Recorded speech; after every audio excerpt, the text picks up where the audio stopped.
歡迎大家收睇廣東電視台揾食頻道，我係你嘅主持人李嘉誠。嗱，今日咧我哋身處嘅係廣東電視台隔離呢一個地方。我哋今日嘅主題咧其實叫做飯堂系列嘅。咁啊，今日咧我就專登揀咗以前咧，因為我哋節目咧好多人都係以前電視台嘅同事啦。咁嗰時候電視台嘅同事，其中一間飯堂咧就係位於電視台附近嘅一間潮州菜啦。咁呢一間餐廳咧其實收錄咗好耐嘅，07、08年就已經有啦。其實你有冇食過？你都食過係咪？我都食過幾次，即係呢種感覺咧。如果因為10幾年前咧，嗰時候其實廣州唔算話係有太多好特別嘅潮州菜嗰啲咁嘅潮汕菜館嘅，佢就開得比較早嘅一批。嗰時候嘅服務咧就冇服務可言嘅，環境都冇乜太多環境可言。咁啊，好似最近係裝修咗嘅。咁有一樣嘢係點樣咧？因為嗰時候咧冇太多嘅潮州菜，我哋就覺得好新鮮，比較之特別。咁但係其實味道咧喺嗰時候嚟講咧，亦都唔算話係好驚豔。咁放翻今時今日嚟講咧，因為佢好似又話裝修過，好似又話以前係叫賣姨呢間叫賣姨，而家叫賣姨個女賣女去做，都唔知會點樣樣。大家試下睇住樓梯，致敬我哋嘅前東家，致敬品城記唔少員工嘅前東家，廣東電視台。以前就喺度翻工㗎啦。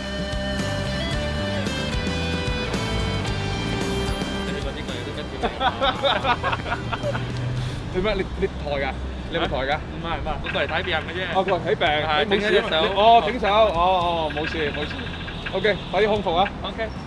今日星期6嚟嘅，咁所以咧就少啲舊同事。如果係星期1到5嘅話咧，基本上就大家都好忙啊咁樣嘅。對面就係飯堂之一啦，對面啊都城。都城就係飯堂。咁啊，經過呢條樓梯咧，其實佢就喺呢度裏邊㗎啦，一個好噏噏嘅門面嚟嘅。其實呢塊餐牌咧，嗱就係賣姨餐廳啦，咁啊做潮州菜嘅。咁呢番餐牌咧，可能都有10幾年嘅，同你講。即係呢個門面咧，睇落去咧，呢個框架咧就好噏得。入到嚟就係一個叫做輕輕嘅大型停車場啦。我哋要個房啦，3個人。好嘅。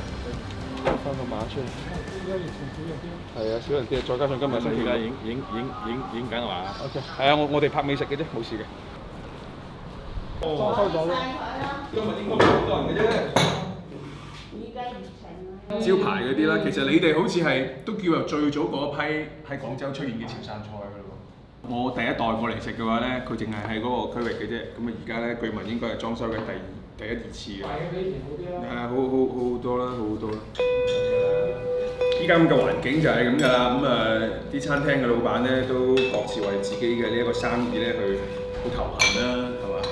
咁然之後咧，見到我哋都輕輕就叫做有少少戒心啦，係嘛？咁唔肯採訪唔緊要嘅，真係唔緊要，大家都理解，因為呢個時間就係啱老闆入嚟，我都係照咁講。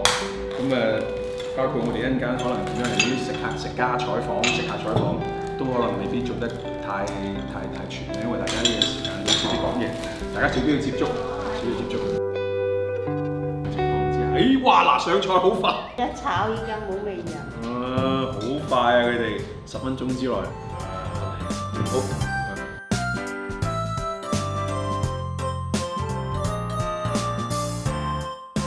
好啦，上齊菜啦，咁有番薯啊，梗係食番薯先啦。哇！嗰啲番薯好甜，好綿甜嗰種感覺，而且咬落去咧係叫做有水潤嘅。其他嘅啲菜式咧，驟眼睇落去咧就係同好大眾化嘅啲潮汕菜式咧係一模一樣嘅。試下芥蘭先啦，牛肉炒芥蘭就絕對就係首選啦，係咪？嗱呢個味道咧同當年係一樣嘅。芥蘭佢係揀芥蘭苗嗰種感覺嘅。咁呢一種咩薄身少少嘅咧，就會更加之爽脆、甘甜。呢個芥蘭係呈現到出嚟嘅，牛肉亦都可以，如果夠味，佢就係揾純牛肉，咁就咁炒，輕輕會有少少鞋，但係呢種鞋咧就係呢種牛肉所呈現出嚟應該有嘅狀態。哦，即係呢個蠔仔落，本味就冇乜落太多嘅鹽落去嘅，係淡嘅。咁但係香煎出嚟咧，蠔仔嘅鮮味係會有喺裏邊嘅。蠔仔落咧，一定要飲呢一個魚露咧，先至叫齊齊整整嘅，煙韌軟香其實都可以做到。咁但係就係叫最基本嘅狀態。呢個時候落翻少少底味咧，其實佢個層次會更加出嚟嘅，一定係唔係難食嘅。咁但係會唔會話去到呢附近最好食嘅蠔仔樂咧？就未必啦。好在佢呢個係點咧？佢冇乜落胡椒粉，咁啊蠔仔嘅鮮味咧係得以有呢一個揮發。嗱咁呢個牛丸湯咧係叫做一個唔係咁 OK 嘅湯嘅，因為佢就係、其實叫做牛肉水咁啊，再加兩片生菜落去咁樣，咁嗰啖湯咧就係水嚟嘅，牛丸嘅味道亦都係冇嘅，冇嚟聞味。咁啊，如果大家想過嚟試嘅話咧，我已經幫大家排咗下㗎啦，就呢個就可以唔使點嘅。牛肉丸就係叫不過不失，咁大啖湯就真係非常之失禮嗰種感覺，就唔會再推薦㗎。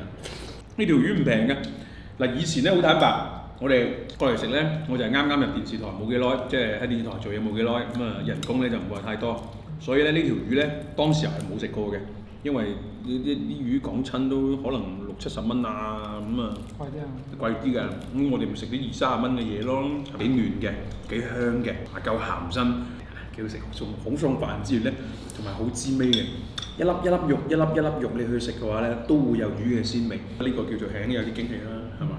除咗個食材 OK 之外，其實佢個手法都 OK。佢就輕就係煎到佢黏嘅，出邊係真係脆身，係嗰種係叫甘香脆身嗰種嘅感覺。嗱，包括呢一劈，我就只係講個魚頭嗰個部位啦，係好爽脆同埋好甘香。嗰啲油喺裏邊係回甘嘅，咁然之後佢嘅時間啊、把控啊都係 OK 嘅啦。哇！以前你嚟呢度嚟幾次？我嚟呢度嚟咗10幾次啊，同你講。嗰時候外賣真係冇而家咁發達，咁所以就係咁咯。所以呢度係的確係當時候07、08年嗰一代省台人嘅嗰種飯堂嚟嘅，都幾情懷㗎啦。呢個叫大酒口味咯，個環境變咗啦，個環境已經變咗，同埋我哋翻嚟嘅時間平唔係咁啱，咁啊冇咗嗰種人情味啦。呢度就係感覺坐房冇唔係啊，其實我唔係咁中意坐房嘅。哇，抵食啊！嗱，總價值咧就總價格咧就我就唔係話太平，但係咧我覺得嗰條金龍魚抵食，45蚊咋？哇！我以為要起碼嗰條感覺可能要68啦，嗰條嘢咧而家出邊咧可能68以上。嗱，你見到㗎啦，咁啊而家咧就係1點0左右嘅啫，咁啊人就唔算多，咁啊冇人發嘅。而家疫情有冇影響咧？係啦，好明顯嘅，好明顯。啲海鮮都唔有咁多。你師傅有冇變到咧？其實師傅有啲變，有啲冇變。即係咁多10幾年都輕輕都有少少換咗啲嘅咁啊。嗱，食完嘅啦，咁環境係變咗嘅，咁啊大咗啦嚇咁樣，咁啊停車場依然都係個停車場，但係咧嗰啲口味咧有啲係改變咗嘅，有啲係 keep 住，例如話嗰個芥蘭牛肉啦，嗰啲咁嘅蠔仔蛋啦，其實都係 keep 住嘅，咁啊有啲係輕就唔一定要嚟食啦，明白㗎啦，咁啊當然有一啲係驚喜啦，因為以前係冇食過㗎嘛，咁呢一度咧。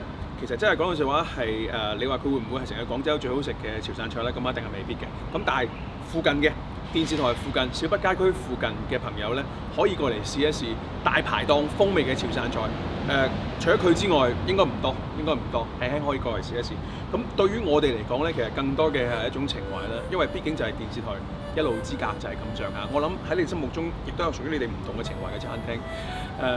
真係諗翻起啱啱入職電視台就係錢就係唔多㗎啦，明白就係試用期嗰種嘅感覺，所以佢呢一度咧嗰時候性價比都比較高嘅，20-30蚊就可以食到一個菜，咁啊一班人齊娃娃過嚟食，咁啊諗翻起以前嗰啲編導啦、同事啦一齊係啦，嗰時候嗰種咁開心嘅嗰種黃居居嗰種感覺啦，所以如果你哋有你哋自己屬於你哋情懷嘅飯堂，可以後台話俾我哋知，我哋去輕輕去感受一下你哋初出茅廬嗰時候嘅飯堂係點樣樣嘅。好，呢度係品城記1件3年，支持我哋，多謝。